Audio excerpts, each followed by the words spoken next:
कि जिस तरीके से मुख्यमंत्री जी की भाषा,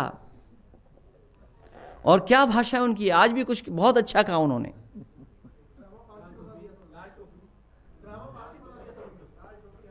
उन्होंने बहुत अच्छा कहा। पहले तो वो बात सुन लीजिए जो कहा है उन्होंने। सुना है कुछ बहुत अच्छा कहा उन्होंने सदन में। अगर आपको याद हो तो आप बता दीजिए। आपको याद है? मैं भी याद करने की कोशिश कर रहा हूं।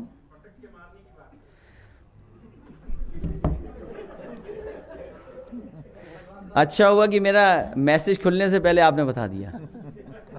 बताओ, कोई मुख्यमंत्री सदन में जो परंपराओं की बात कर रहे हो, संस्कारों की बात कर रहे हो, और फिर कह रहे हो कि हमारे आप में कटुता नहीं होनी चाहिए सदस्यों के बीच में, हमें एक दूसरे को अपना बताना चाहिए सदन में, वो क्या कह रहे हैं? पटक के मारना चाहिए। बताओ, आप सोचिए। और आप तो जाना मत, टाई पहने हो, टोपी वालों से तो वैसे ही नाराज हैं, टाई वालों को पता नहीं क्या करेंगे। और नहीं मानते, जरा पूछ लो। इसलिए सोचिए, एक सरकार के सबसे बड़े मुखिया की भाषा क्या है। और फिर इंफ्रास्ट्रक्चर में सबसे बड़ा प्रोजेक्ट है आपके एक्सप्रेसवेज की।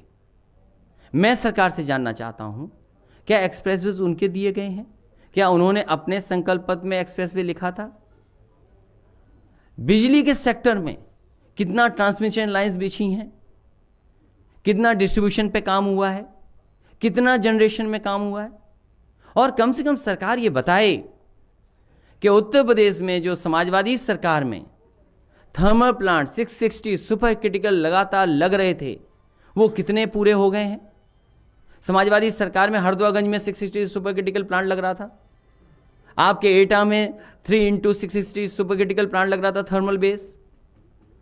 आपका ललितपुर में लगा, आपके इलाहाबाद में लगा, आपका अम्बेडकर नगर में लगा।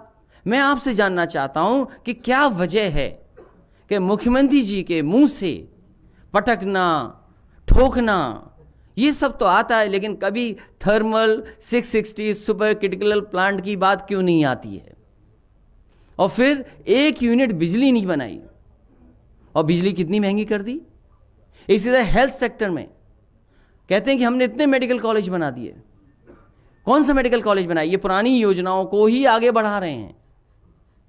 तो हेल्थ सेक्टर में जितने लोगों को अपमानित होना पड़ा, गरीब गया तो इसको इलाज नहीं मिला, अगर इलाज के लिए गया तो उसको दवाइयों का इंतजाम नहीं हो पाया।